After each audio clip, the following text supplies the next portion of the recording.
Hello दोस्तों, स्वागत है आप सभी का एक और न्यू वीडियो में। दोस्तों आज की इस वीडियो में हम बात करेंगे प्रश्नावली 1.2। देखिए अभी जो है वो आप लोगों का तो लगभग महीने दिन हो गया लेक्चर नहीं अपलोड हो पाया था, तो ऐसा नहीं है। अब से जो है आज से आप लोगों का वीडियो रेगुलर जाएगा। जैसे कई सारे प्रॉब्लम आ जा रहे थे तो आप लोगों का लेक्चर अब रेगुलर आएगा। आप लोगों को करना क्या है, सब्सक्राइब जरूर कर लेना है ताकि बेल आइकन को प्रेस अगर ऑन किए रहेंगे तो नोटिफिकेशन आता रहेगा। और देखिए एक चीज़ और, अभी पहले चैप्टर पर है, इसी चैप्टर में थोड़ा टाइम लगेगा, पहला चैप्टर केवल। और दूसरे चैप्टर में आप समझ लीजिए जितना जल्दी पढ़ाना चाहें उतना जल्दी कर सकते हैं, क्योंकि बहुत ही छोटा चैप्टर है। तीसरा चौथा पढ़ाया जा चुका है, पांचवा और छठवां बड़ा चैप्टर है, मैं मान सकता हूँ, लेकिन है बहुत आसान।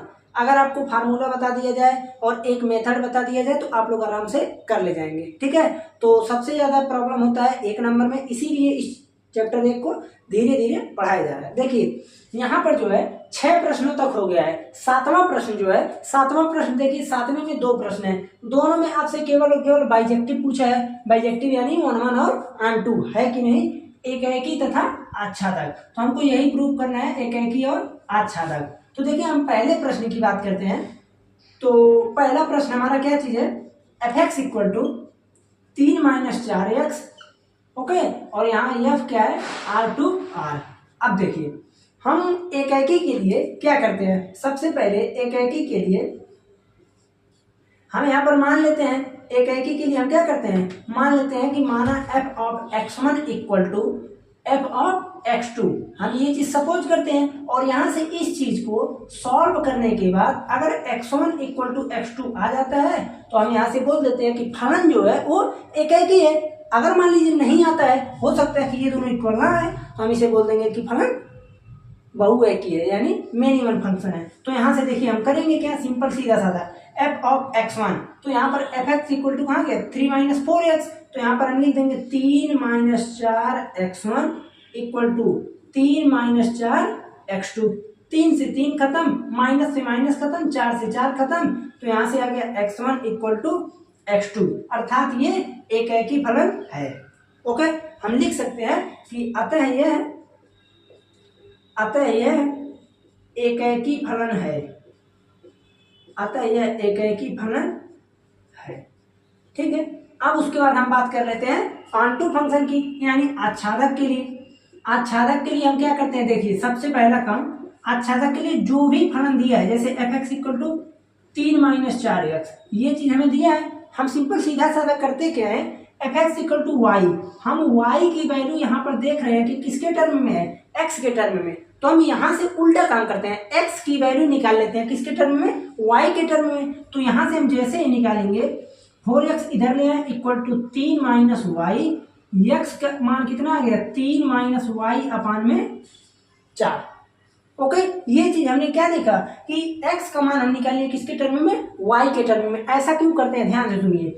जैसे ये होता है, मान लीजिए यहाँ पर हम ले लेते हैं 1 2 3 4 A B C D, ये चीज है। तो एकाएकी में हम सिंपल सीधा साधा देखते हैं कि एक का एक से कनेक्शन हो, इसे हम एकाएकी बोलते हैं। और आच्छादक क्या होता है, जिसमें सह प्रांत में उपस्थित, ये सह प्रांत है ना, तो सह प्रांत में उपस्थित प्रत्येक इमेज का, ठीक है, अगर हमको मान लीजिए पूर्व प्रतिबिंब विद्यमान है, ठीक, सह प्रांत में उपस्थित प्रत्येक अवयव का अगर मान लीजिए प्रांत में पूर्व प्रतिबिंब विद्यमान होता है तो हम बोल देते हैं कि ये आच्छादक फलन है। तो हम ये देख रहे हैं कि यहाँ पर y का वैल्यू, y यानी यहाँ का y, जैसे x, ये x है, ये y, इसके बीच में कोई फंक्शन है, तो हम ये देख रहे हैं कि y का हम कोई भी वैल्यू रखते हैं तो हमें x में मिलेगा। क्यों, क्योंकि ये चीज क्या है, real number two real number का सेट है।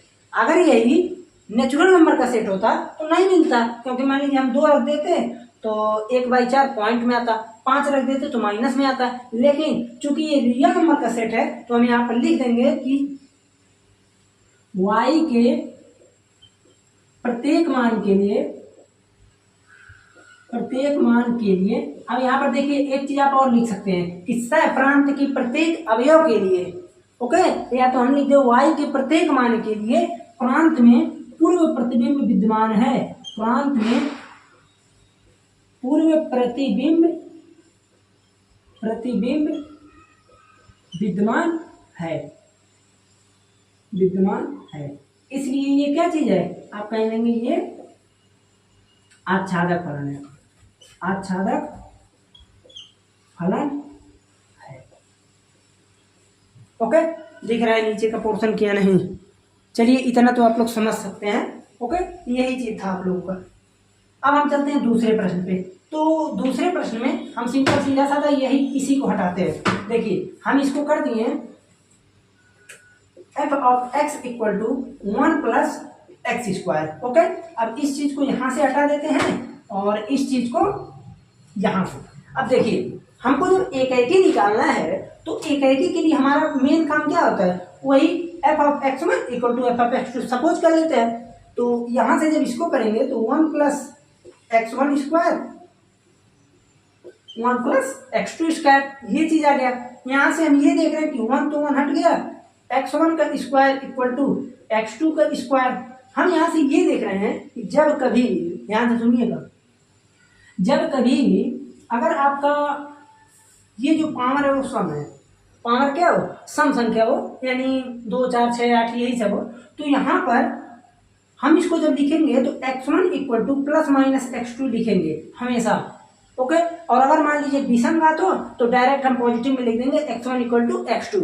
ओके, यहां से हम ये देखिए सिंपल कि x1 equal two plus minus x2 आ गया। ये कब का केस है, देखिए यही सेम केस है कि real number two real number set है। तो यहां से हम बोल देंगे कि ये यहाँ पर चूंकि x1 बराबर प्लस माइनस x2 आ रहा है, इसलिए ये एकाएकी नहीं है, एकाएकी नहीं है।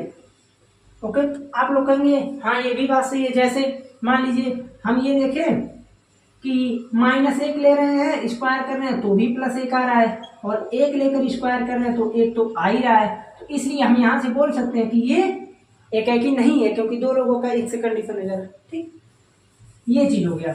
अब हम बात करते हैं आच्छादक की। तो आच्छादक फलन में हमारा एक ही काम, वही सेम काम होता है। हम करेंगे क्या, जैसे f(x) equal to 1 plus x square अगर है तो हम सिंपल ये देखेंगे कि यहाँ पर f(x) इक्वल टू पहले लिख लेते हैं 1 प्लस एक्स स्क्वायर। f(x) का मतलब होता है y equal to 1 plus x square. y का वैल्यू निकालने हैं x के टर्म में, तो हम यहाँ से उल्टा काम करेंगे कि x का वैल्यू निकालेंगे किसके टर्म में, ये चीज होगा ना y-1, तो x का वैल्यू आ जाएगा y-1 का अंडर रूट। ठीक है, अब हम ये देख रहे हैं, ध्यान से समझिएगा कि जब हम वैल्यू रखेंगे y का, y क्या है आप कहेंगे रियल नंबर, तो रियल नंबर में अगर हम y का वैल्यू कुछ भी रख ले तो हमको वैल्यू मिलेगा। लेकिन अगर मान लीजिए मैं रख लूँ -3, y का वैल्यू -3 रख लें तो y का वैल्यू आ जाएगा रूट के अंदर -4 पूरा वैल्यू, और रूट के अंदर माइनस आना मतलब हो गया इमेजिनरी नंबर। तो इसलिए हम लिखेंगे कि y के प्रत्येक मान के लिए प्रांत में पूर्व प्रतिबिंब विद्यमान नहीं है। नहीं क्यों नहीं है, समझिए एक बार, नहीं है, इसलिए आच्छादक फलन नहीं है। ओके, क्यों नहीं है ध्यान से सुनिए, जैसे हम इतने में समझा देंगे। मान लीजिए हमने यहाँ पर ये देखा कि ये कुछ इस प्रकार से है। ओके, -1 2 3 प्लस का 1 ये चीज है, और यहां से लेनी है -1 2 3 1, कोई भी फर्क नहीं लेते, कोई भी सेट लेना है हमको, रियल नंबर से रियल नंबर। मान लीजिए आपने ये देखा कि इसके पूरे पॉजिटिव के लिए तो हमको कुछ ना कुछ मिलेगा, पॉजिटिव संख्या के लिए कुछ ना कुछ वैल्यू इधर हमको मिलेगा। ओके, लेकिन जैसे निगेटिव में जाएंगे तो निगेटिव के लिए हमको कुछ मिलेगा ही नहीं, कुछ नहीं मिलेगा, क्योंकि निगेटिव का रखेंगे तो इमेजिनरी नंबर मिल जाएगा, और जैसे ही निगेटिव के लिए इमेजिनरी आएगा तो हम बोल सकते हैं कि 0 के लेकर पॉजिटिव जितने भी होते हैं इसका तो वैल्यू मिलेगा, लेकिन निगेटिव का वैल्यू नहीं मिलेगा, इसलिए ये आच्छादक फलन नहीं है। आया समझ में? प्रश्न बहुत, हम इसको थोड़ा सा लेवल का प्रश्न नहीं बोल सकते क्योंकि सब कुछ ये पढ़ाया जा चुका है। इसके बाद जो प्रश्न आ रहे हैं वो प्रश्न बेहतर है। देखिए 7 नंबर प्रश्न हो गया। अब हम चलते हैं 8वें नंबर प्रश्न पर। चलने से पूर्व 7 नंबर प्रश्न हो गया ना, कुछ प्रश्न एकदम सेम इसी के जैसे हैं, जैसे हम पहले उसी को बता देते हैं। 7 नंबर की बात किया जाए तो 10 11 12, 8 9 को छोड़िए, 8 9 को अभी हम बता रहे हैं। हम ये देख रहे हैं 10 11 12 जो है एकदम सेम प्रश्न है। ओके, 10, 11, 12। तो पहला हम आप लोग को बता देते हैं 11 नंबर।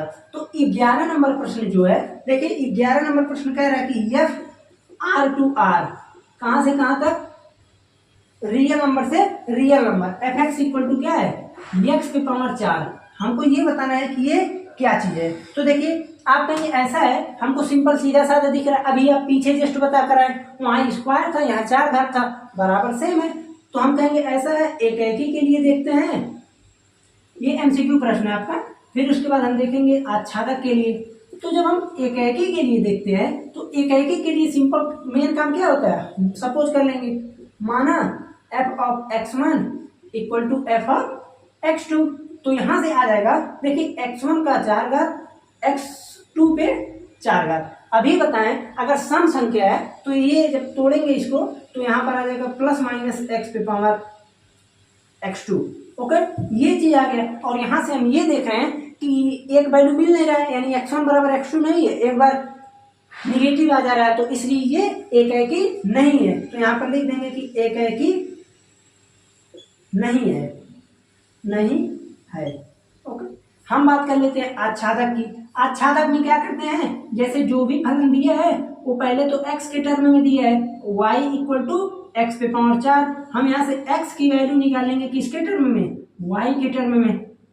ओके, अब हम ये देख रहे हैं कि y की प्रत्येक धनात्मक संख्या के लिए कुछ न कुछ वैल्यू मिलेगा हमको, लेकिन y के वैल्यू जैसे निगेटिव में ले लेंगे तो हम ये देख रहे हैं कि निगेटिव में लेते ही ये इमेजिनरी नंबर यानी काल्पनिक संख्या बन जाएगी, और काल्पनिक संख्या बनेगी तो फिर वैल्यू इसका नहीं मिलेगा। जैसे हम ले लें y का मान -1, तो इसका वैल्यू नहीं मिलेगा।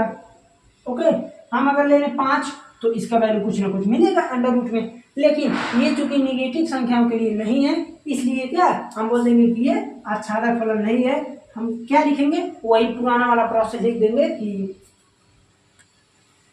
सर अपना y लिख देते हैं, y के प्रत्येक मान के लिए, y के प्रत्येक मान के लिए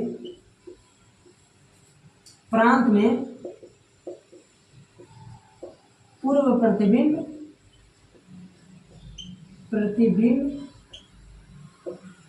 विद्यमान नहीं है, नहीं है, इसलिए यह आच्छादक फलन नहीं है, आच्छादक फलन नहीं है। आया समझ में? है प्रश्न बहुत ही आसान। देखिए ये चीज हो गया। अब उसके बाद हम बात कर देंगे किसकी, देखिए ये चीज हो गया ना, तो यहाँ से देखिए एक चीज और बता दें, जैसे जो प्रश्न नहीं आ गया, जैसे आच्छादक नहीं है, एक ही नहीं है, तो आप लोग एग्जाम्पल दे सकते हैं। जैसे अगर गलत कोई साबित हो रहा है तो एग्जाम्पल दे दीजिए ना। जैसे यहाँ पर अब इसलिए हम इसको नहीं बताएं क्योंकि आसान है। जैसे मान लेते हैं, माना x1 इक्वल टू अगर -1 ले लें, तो यहाँ पर इसमें वैल्यू रख रहे हैं, तो क्या मिल रहा है, आप कहेंगे कि ऐसा है, या आप -1 इक्वल टू -1 पे पावर 4 यानी 4 आ गया। और यहाँ से सेम बात x2 बराबर 1 ले लें, f ऑफ 1 बराबर 1 पे पावर 4 इक्वल टू 4 आ रहा, गलत हो गया, 1 और 1। तो यहाँ से हम ये देख रहे हैं कि वैल्यू तो सेम है। ओके, ये वैल्यू सेम है, लेकिन -1 बराबर नहीं है 1 के, इसलिए ये एक ही नहीं है। आया समझ में? तो इतना तो आप लोग कर ही सकते हैं। कौन सा था, 11 नंबर हो गया। अब हम बात करते हैं 12 नंबर की। तो 12 नंबर को मैं नहीं बताने वाला हूँ, क्यों? क्योंकि ये फलन है, देखिए fx इक्वल टू 3x और f है r2r। अभी ये भी बताना पड़े तो समझ लीजिए आप लोग को बताना ये व्यर्थ है। r2r है, सीधे दिख रहा है कि क्या चीज होगा। ओके, तो आप लोग कर लीजिएगा। अब हम बात करते हैं किसकी, 10 नंबर प्रश्न की।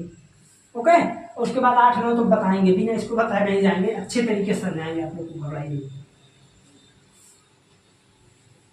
देखिए 10 नंबर जो प्रश्न है, 10 नंबर कह रहा है कि मान लीजिए कि a बराबर, देखिए प्रश्न सुनिएगा आप लोग, ध्यान से सुनिएगा और आप लोग करते रहिएगा। मान लीजिए कि a बराबर r - 3, ठीक है, तथा b equal to r - 1। Okay, कह रहा है कि fx equal to x - 2 upon x minus 3 द्वारा परिभाषित फलन f a टू b पर विचार कीजिए, एकाएकी आच्छादक बताइए। ध्यान से समझिएगा। यहाँ पर a क्या है, आप कहेंगे प्रांत। a क्या है, प्रांत। b क्या है, आप कहेंगे सह प्रांत, यानी जो इसमें हम परिसर से निकालते हैं, ये हो गया सह प्रांत। एक है प्रांत, b है सह प्रांत। हम ये बोल सकते हैं कि ये पूरा रियल नंबर का सेट है, लेकिन इसमें 3 नहीं है। a में क्या है, पूरे रियल नंबर का सेट है, लेकिन इसमें 3 नहीं है। और b में क्या है, b भी पूरे रियल नंबर का सेट है, लेकिन इसमें क्या नहीं है, हम बोलेंगे कि यहाँ पर इसमें 1 नहीं है। ठीक है, तो उसके बाद हम यहाँ से इसको क्या करते हैं, 2 काम करेंगे। एकाएकी के लिए क्या करते हैं और आच्छादक के लिए क्या करते हैं, बस वही काम करना है, अपने आप इसका आंसर आ जाएगा। अब सुनिए, एकाएकी के लिए हम सपोज करते हैं, तो यहाँ पर मान लेंगे, माना f of x1 equal to f of x2। Okay, f of x1 यानी इस पूरे x के जगह पर हम क्या लिखेंगे, x1 x1 x1। तो यहाँ से हो जाएगा x1 minus 2 upon x1 minus 3 equal to x2 minus 2 upon x2 minus 3। ये चीज आया समझ में। उसके बाद क्या करेंगे, क्रॉस मैट्रिक्स मल्टीप्लाई।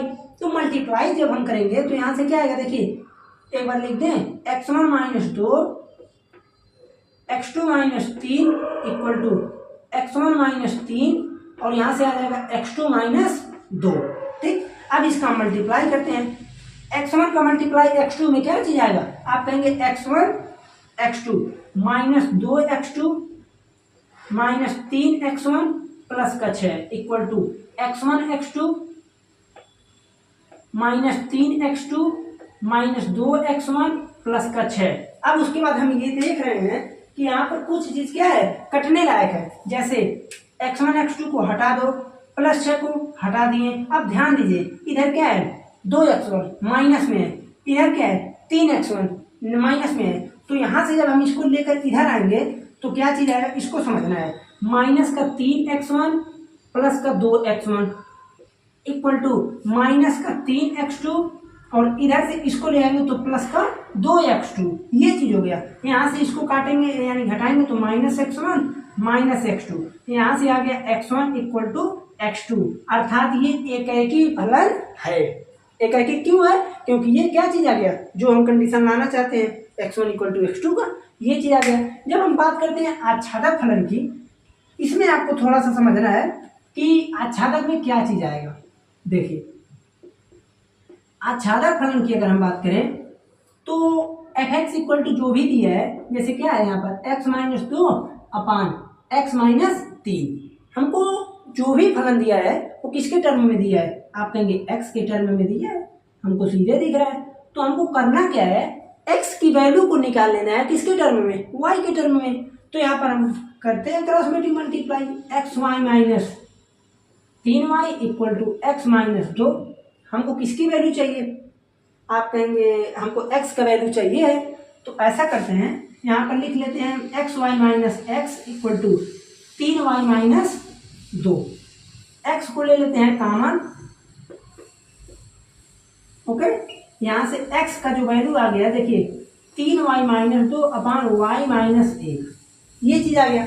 हम ये देख रहे हैं कि यहाँ पर पूरे इस x की वैल्यू पर यानी पूरे y की वैल्यू पर हमको कुछ ना कुछ वैल्यू मिलेगा, कुछ ना कुछ वैल्यू मिलेगा। लेकिन जब y की वैल्यू को हम 1 रख दें तो 1 माइनस 1 मिलेगा 0, और 0 यानी इनफाइनाइट हो गया। तो हमको बोल सकते हैं कि y के 0 पर नहीं, 1 पर नहीं मिलेगा। और यहाँ पर सीधे बोल दिया है कि यहाँ पर देखिए 1 को पहले से ही हटा दिया गया है। क्यों हटाया है, इसीलिए। तो यहाँ से हम बोल सकते हैं कि y के प्रत्येक मान के लिए प्रांत में पूर्व प्रतिबिंब विद्यमान है। ये चीज आपको लिखना है, तो इस चीज को आप लोग लिख लीजिएगा बस, कि y के प्रत्येक मान के लिए प्रांत में पूर्व प्रतिबिंब विद्यमान है, इसलिए ये आच्छादक फलन होगा। ओके, अगर ये चीज ना रहता, मेन कंडीशन यही है, अगर ये ना रहता तो ये एक आच्छादक फलन नहीं होता। तो इसलिए हम इसको बोल देंगे कि यह एकाएकी तथा आच्छादक फलन है। आया समझ में? बहुत ही आसान प्रश्न था, आपको थोड़ा सा केवल समझना था।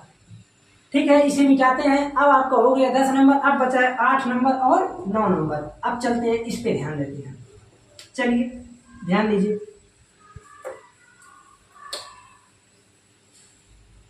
देखिए पहले हम बात कर लेते हैं 8 नंबर की। 8 नंबर जो कहाँ गया, हाँ ठीक। देखिए 8 नंबर जो है, मान लीजिए कि ए तथा बी दो समुच्चय हैं, ठीक है, कोई भी दो समुच्चय हैं, मान लीजिए ऐसा, अभी मान लेते हैं। सिद्ध कीजिए कि यह ए क्रॉस बी इक्वल टू है ना बी क्रॉस ए, ये चीज है। कह रहा कि इस प्रकार है कि f of a b equal to b a, यानी जो भी चीज हम इसमें भरेंगे ए बी रखेंगे तो बी ए आ जाएगा। एक एकाएकी आच्छादी फलन है, यानी बाइजेक्टिव है, यानी 1 और ऑनटू दोनों है। 1 और ऑनटू दोनों, हमको ये चीज प्रूव करना है। ओके, अब आप लोग ध्यान से समझिएगा। पहले तो ध्यान से समझिए, कर ले जाएंगे आप लोग, बहुत आसान है। जैसे हम कोई भी अगर सिंपल, अभी तक जितना हम लोग देखते हैं पूरे सवाल को, हमने उसमें ये देखा कि जो भी सवाल हमको दिया है उसका कहाँ से कहाँ तक फंक्शन दे रहा है। जैसे यहाँ पर पहले अभी तक देखें, दे रहा है R2R, ओके, N2N, यही सब दे रहा था। लेकिन यहाँ पर क्या दिया है, यहाँ पर ये दे रहा है कि A क्रॉस B से B क्रॉस A। जैसे हम कोई एक समुच्चय ले लिए A का मान ले लिया, हम यहाँ पर मान लीजिए 1 2, बस 1 2 ले लेते हैं। हमने कोई B ले लिया, यहाँ पर 1 3 ले लिया। ओके, जब हम यहाँ पर A क्रॉस B निकालते हैं, A क्रॉस B, हमने सिंपल ये देखा कि 1 1, ध्यान से समझिएगा, 1 3 2 1, फिर उसके बाद 2 3, ये चीज हमें मिल रहा है A क्रॉस B में। A क्रॉस B में ये मिला, और जब हम B क्रॉस A करेंगे तो इसी का अपोजिट मिलेगा। जैसे B क्रॉस A का हमको क्या मिलेगा, आप कहेंगे 1 1 तो रहेगा ही रहेगा, फिर उसके बाद 1 2 आ जाएगा, यहाँ 2 1 है तो 1 2 3 1, फिर यहाँ पर आ जाएगा 3 2, ये चीज हो गया। तो अभी तक जब हमने सिंपल देखा तो हमने सिंपल ये देखा कि इस प्रकार से मेरा था। अभी तक इससे पहले 1 2 3 4 5 थे, इधर A B C D E कोई भी है, ऐसे इधर हमने इसको मिला उला दिया। यही अभी तक हमने सिंपल देखा। लेकिन अब क्या है, अब यहाँ पर ये इस प्रकार नहीं है। अब इसके कहने का तात्पर्य ये है कि यहाँ पर हमको पूरा A क्रॉस B लेकर चलना है। A क्रॉस B लेने का तात्पर्य ये है कि यहाँ पर हम इसको 1 क्रॉस 1 1 और उसके बाद 1 3, फिर उसके बाद हम 2 1, फिर उसके बाद क्या दिया है 2 3। देखिए यहाँ पर हम कोई भी एक अपने लक्ष्य से एग्जाम्पल लिए हैं, अभी इसको सवाल को सॉल्व कराएंगे, आप लोग पहले समझिए आराम से।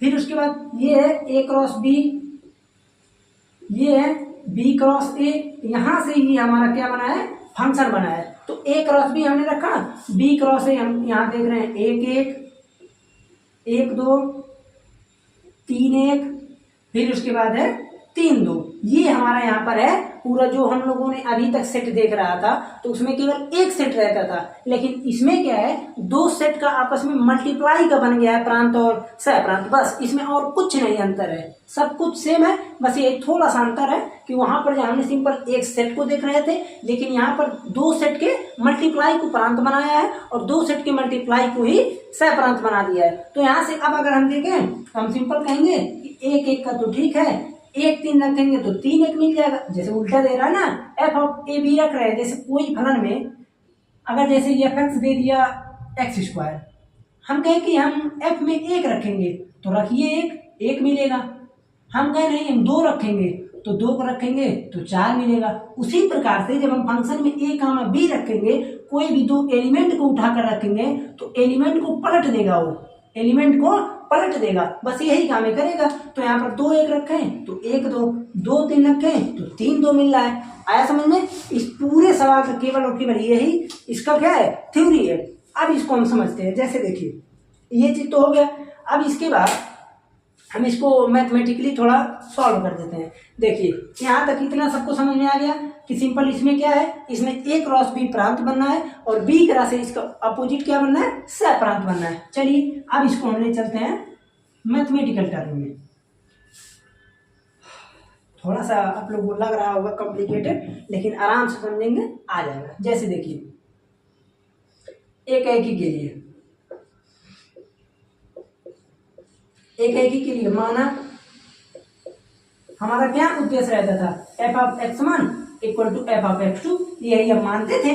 लेकिन अब चूंकि ध्यान दीजिएगा यहाँ पर हम ये देख रहे हैं कि यहाँ पर एक्स वन एक्स टू एक नहीं है, दो दो है, तो इसलिए हम यहाँ पर क्या चीज माने, आप कहेंगे हम यही मान लेते हैं, माना f of a one b one, ठीक है, हम कोई भी दो ले लेते हैं, और f of a two b two, a two b two आया समझ में। और इस चीज को अगर हम पूरा कैलकुलेट करके, पूरे को कैलकुलेट करके हमको क्या चीज ला दे, अगर पूरा कैलकुलेट इस चीज को कैलकुलेट करके हमको क्या लाना है, जैसे यहाँ पर हम ये दिखा दें इनको कि ये जो चीज हम सॉल्व कर रहे हैं, ये जो चीज सॉल्व कर रहे हैं, बाद में दोनों इक्वल है।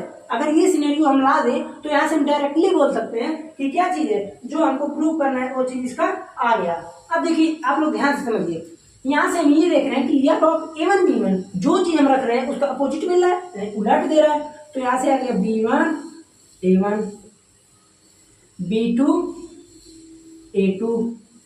ओके, दो चीज हो गया। अब आप लोग क्लास 11th में पढ़े थे तुलना करने के लिए। ओके, कोई भी अगर मान लीजिए इस प्रकार से कोई भी दो किसी भी मल्टीप्लाई का, अगर जैसे हम दो दो एलिमेंट को ले रहे हैं तो इक्वल करने के लिए हमारा क्या उद्देश्य रहता था कि ये वाला एलिमेंट इसके सेम हो जाए और ये वाला इससे सेम हो जाए। तो यहाँ पर हम क्या करते हैं, तुलना करते हैं। तुलना करने पर, ये क्लास 11th में था, कार्टेशियन प्रोडक्ट में तुलना करने पर। तो यहाँ से हम ये देख रहे हैं कि b1 इक्वल टू आ गया b2 और यहाँ से a1 इक्वल टू आ गया a2। अब देखिए एक चीज और बता दें, हम a1 b1 लिए हैं, आप ABCD लीजिए या आप AB BC, जैसे AB लिए यहाँ पर CD लीजिए बस यही है। यहाँ से अब हम ये बोल सकते हैं कि डायरेक्टली, जैसे ये चीज जब हो गया तो b1 b2 बराबर है, b1 b2 बराबर है, a1 a2 बराबर है।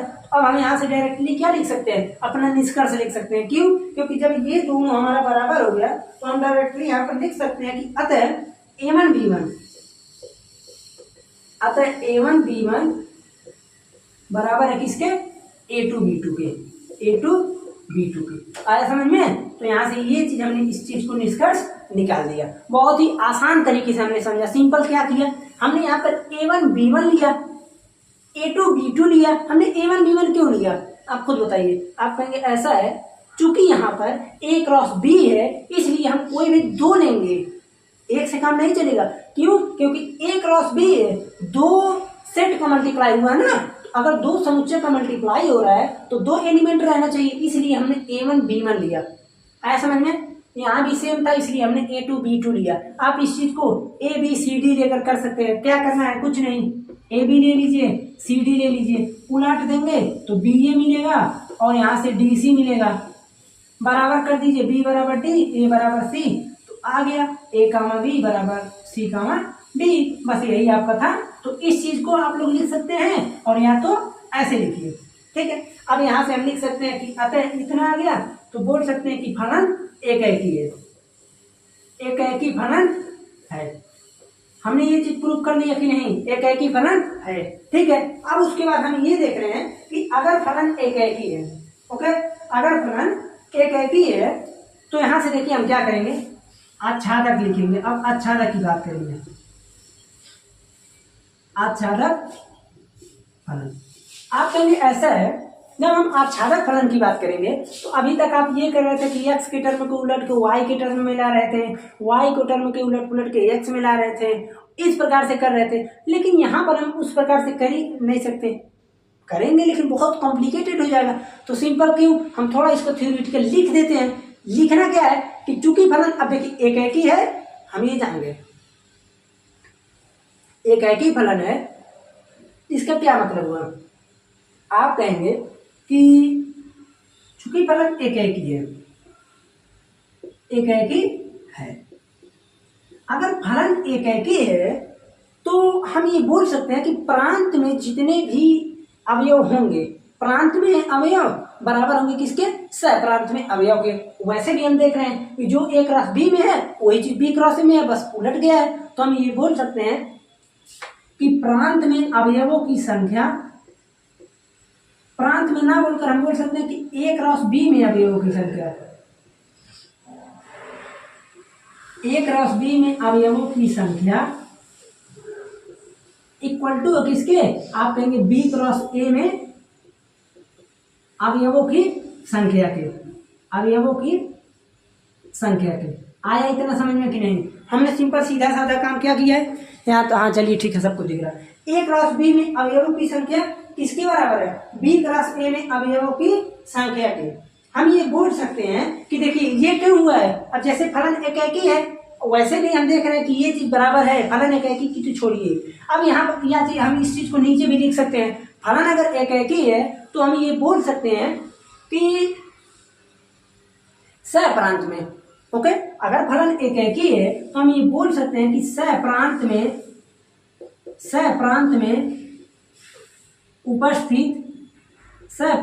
उपस्थित प्रत्येक अवयव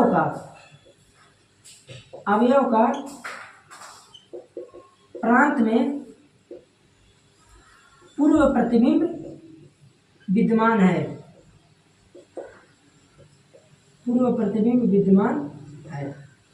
अब देखिए ये ऐसा क्यों है, जैसे मान लीजिए अगर यहाँ पर हमने सिंपल ये देखा, देखिए दोनों केस में थोड़ा सा आपको समझना पड़ेगा। जैसे यहाँ पर क्या है, ए क्रॉस बी में और बी क्रॉस ए में अवयवों की संख्या सेम है, हमको पहले से पता है कि ए क्रॉस बी में और यहाँ बी क्रॉस ए में एलिमेंट जितने भी हो सेम एलिमेंट है। सेम का मतलब नंबर में, जैसे 5 इधर है तो 5 इधर है। तो यहाँ से हमने सिंपल ये देखा कि दोनों का एलिमेंट अगर सेम है तो क्या होगा, देखिए सहप्रांत में जितने इधर जितने एलिमेंट है, जैसे A B C D E और इधर 1 2 3 4 5, हम ये देख रहे हैं कि इन सभी का पूर्व प्रतिबिंब इसमें विद्यमान है। तो हम डायरेक्टली इस चीज को मान लीजिए मिला देते हैं। चलिए यहाँ से हमने इसको मिला दिया, तो अब यहाँ पर हमने ये लिख दिया कि सहप्रांत में उपस्थित प्रत्येक अवयव का, जैसे यहाँ सहप्रांत में जितने भी अवयव हैं इन सभी का प्रांत में हमको कोई ना कोई प्रतिबिंब मिल रहा है। तो इस सिद्धांत के आधार पर, यानी इस थ्योरी के बेस पर हम डायरेक्टली यहाँ से लिख सकते हैं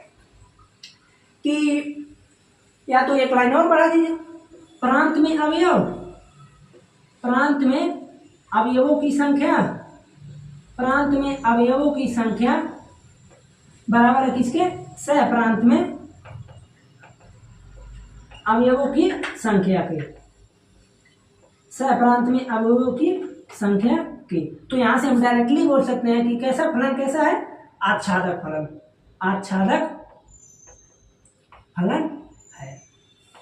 आया समझ में ना? देखिए प्रश्न थोड़ा सा हम कॉम्प्लिकेटेड बोल सकते हैं, ज्यादा नहीं, क्योंकि अंतर क्या था, हमने सिंपल अभी तक जितना पढ़ा R to R, N to N, W to W, यानी रियल नंबर से रियल नंबर। यहाँ पर क्या है, दो सेट का मल्टीप्लाई है, A cross B B cross A, A cross B B cross A, बस। तो इसलिए ये बहुत ही आसान प्रश्न बोल सकते हैं, लेकिन थोड़ा कॉम्प्लिकेटेड था। आप लोग को अगर थोड़ा कम समझ में आया है तो वीडियो को एक बार और थोड़ा सा देख लीजिएगा, 2x पे देख लीजिएगा, समझ जाएंगे, तुरंत समझ जाएंगे। ओके, अब हम बात कर लेते हैं 9 नंबर प्रश्न की। 9 नंबर तो एक एग्जाम्पल में हम समझाए थे आप लोगों को, वहां से कर सकते हैं, सेम उसी प्रकार है। देखिए 9 नंबर प्रश्न ध्यान से सुनिए, कितने ड्यूरेशन हुआ है। वैसे भी ये एक प्रश्न पता है, बहुत ज़्यादा टाइम हो गया, वैसे भी ये एक प्रश्न पता है, बिना छोड़ेंगे नहीं। जैसे देखिए कह रहा है कि मान लीजिए कि समस्त n belongs to natural number के लिए f of n equal to n+1/2 n विषम है, n/2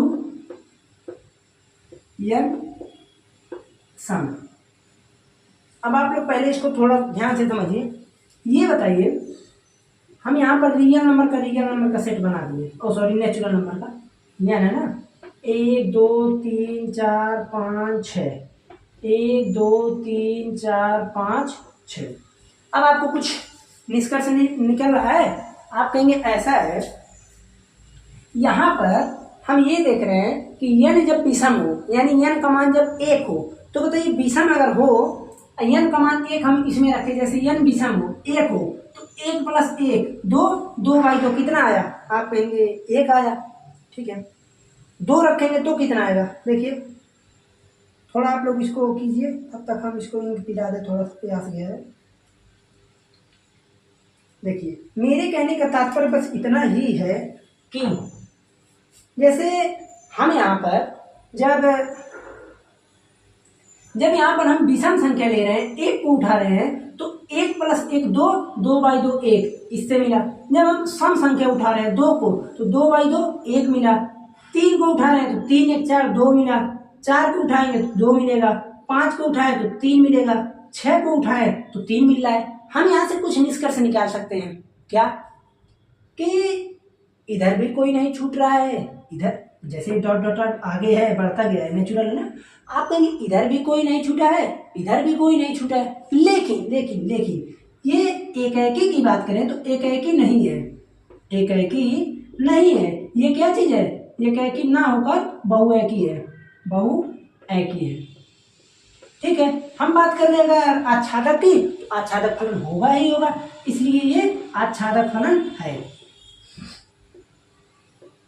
आच्छादक फलन है।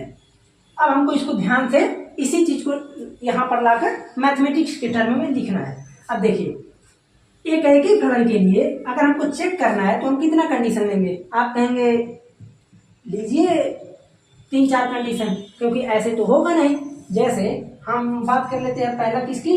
एकाएकी फलन की। तो जब हम एकाएकी फलन को जांच करेंगे तो एकाएकी के लिए हमारा 2 काम होगा। जैसे पहला मान लीजिए हम अगर f(x1) = f(x2) करते हैं तो हम ये मान लें कि x1 सम नहीं, तो अब देखिए पहले अगर हम सम विषम लेंगे तो मेरा आंसर तुरंत मिल जाएगा, और अगर एक एक करेंगे तो चौथे मिलेगा आंसर।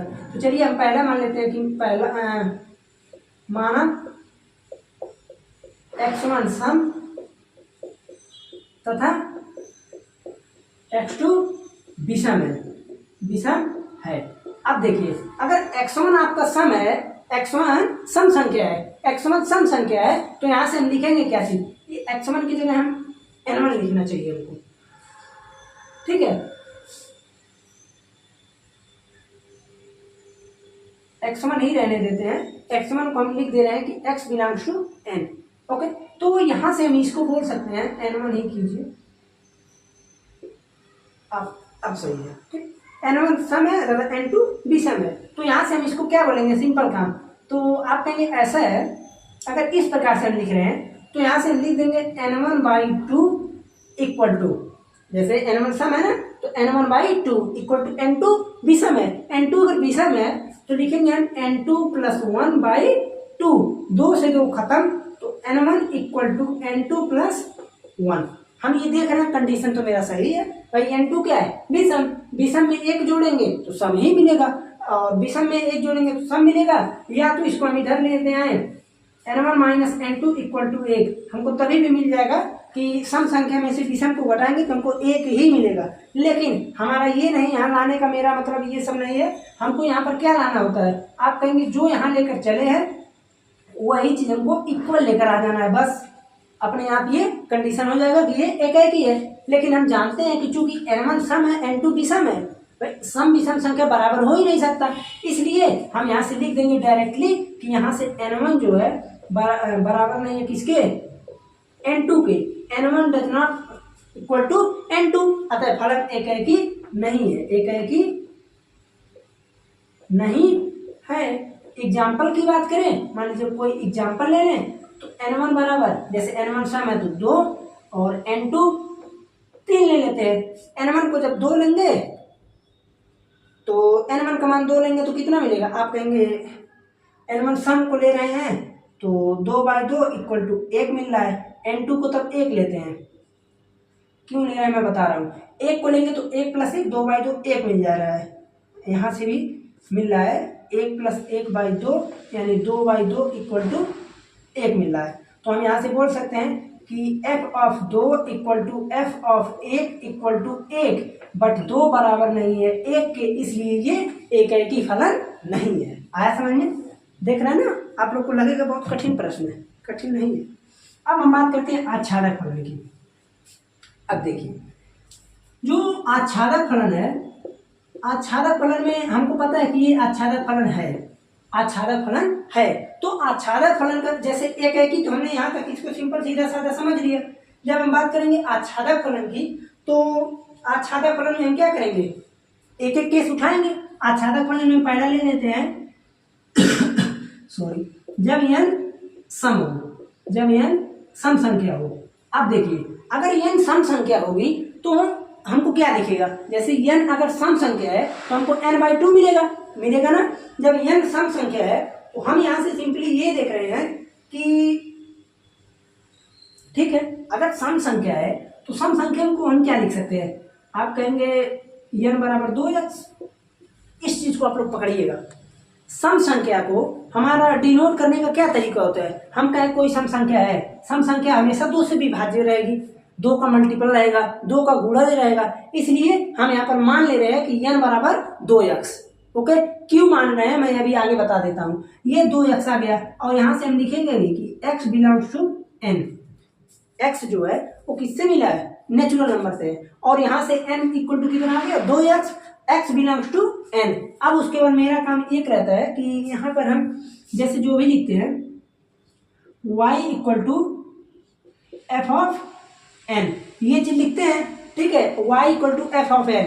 यहाँ पर हम देखेंगे कि f ऑफ, जैसे n का मान कितना है 2x है, तो यहाँ पे हम इस चीज को f ऑफ n में लिखें तो हम इसको क्या लिख सकते हैं, y इक्वल टू 2x, ठीक है, f ऑफ n। अब देखिए, जब यह सम संख्या हो तो यहाँ से हम इसको क्या लिखेंगे, आप कहेंगे सम के लिए ये है, तो सम के लिए अगर ये है और हम ये देख रहे हैं कि n बराबर 2x है, y बराबर f ऑफ x होता है, f ऑफ n है चूंकि, तो n बराबर 2x है, तो यहाँ पर हम रख देंगे 2x/2, इसको काट दिए तो मिलेगा हमको x, y equal to x मिल गया ना। तो यहाँ से आप लोग ये देखेंगे कि y बराबर हमको कितना मिल गया, n/2, यानी ठीक है x/2, और x बिलोंग्स टू n है, तो इसलिए हम इसको यहाँ पर n बराबर 2x है 2, ठीक है, y बराबर हमको x मिल गया। अब उसके बाद हम चलते हैं आगे क्या चलेंगे,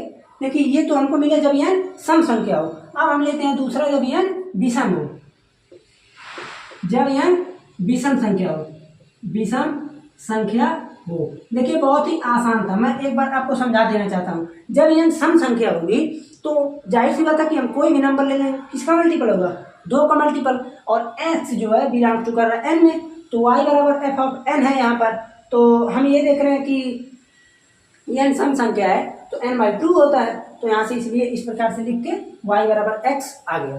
फिर यहाँ से हम देख रहे हैं कि n विषम हो। अब विषम के लिए 2n-1 भी लिख सकते हैं, 2n+1 भी लिख सकते हैं, तो n बराबर हम ले लेते हैं 2x - 1। क्यों लिया है मैं ये भी बताता हूँ, क्योंकि x बिलोंग्स टू करना है n में। अगर n में ना बिलोंग करें, मान लीजिए हम 2n+1 ले लें, तो n का मान हमको तब होल नंबर लेना पड़ेगा।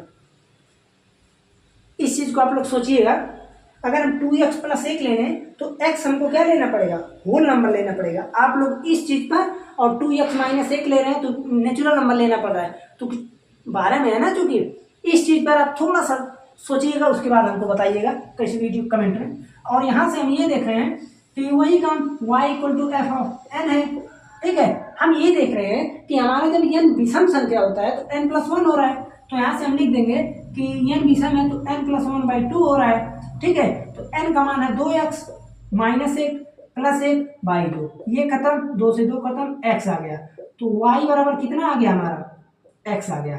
हमारा यही उद्देश्य था लाने के लिए, दोनों तरफ के y किसके बराबर आ जाए, x के बराबर आ जाए, इसलिए इस चीज को हमने यहाँ से मल्टीपल को उठाया है। ओके, अगर मल्टीपल को ना उठाए तो आएगा ही नहीं जल्दी, आप लोग परेशान हो जाएंगे, इसलिए हम मल्टीपल को उठाएं। आप लोग मल्टीपल को ले सकते हैं, 2x+1 भी ले सकते हैं, तब होल नंबर में जाना पड़ेगा, लेकिन चूंकि सब कुछ मेरा यहाँ पर नेचुरल नंबर में दिया है, इसलिए ये चीज आ गया। आप लिखेंगे कि आप क्या लिखेंगे कि चूंकि एक्स के वाई के प्रत्येक मान के लिए हमको एक्स में मिल रहा है, यह तो प्रांत सह प्रांत में प्रत्येक अवयव के लिए प्रांत में पूर्व प्रतिबिंब विद्यमान है, इसलिए ये आच्छादक फलन है। ठीक है ना, यही चीज था आपका। तो देखिए प्रश्नावली 1.2 हो गया कंप्लीट। अब हम अगले लेक्चर में मिलेंगे तो वहां पर आप लोगों को कंपोजिशन पढ़ाएंगे। ओके, कंपोजिशन इसको हम बोलते हैं संयोजन। तो हम यहाँ पर क्या चीज आपको फलनों का संयोजन बढ़ाएंगे। जैसे फॉग और ग्राफ 2 ही टॉपिक है, बहुत ही आसान होता है। आप लोगों को देखने में या समझने में कठिन लग रहा होगा, लेकिन बहुत आसान है, क्योंकि सिलेबस अब आप लोगों को थोड़ा जल्दी खींचेंगे क्योंकि जल्दी खत्म करना है ना। तो चलते हैं, मिलते हैं फिर अगले लेक्चर में। कोई भी समस्या है तो कमेंट में जरूर बताइए। चैनल पर पहली बार आए तो सब्सक्राइब जरूर कीजिए। अच्छा लग रहा हो, समझ में आ रहा हो, बढ़िया हो तो कम से कम शेयर 1-2 दोस्तों के पास जरूर से कीजिए।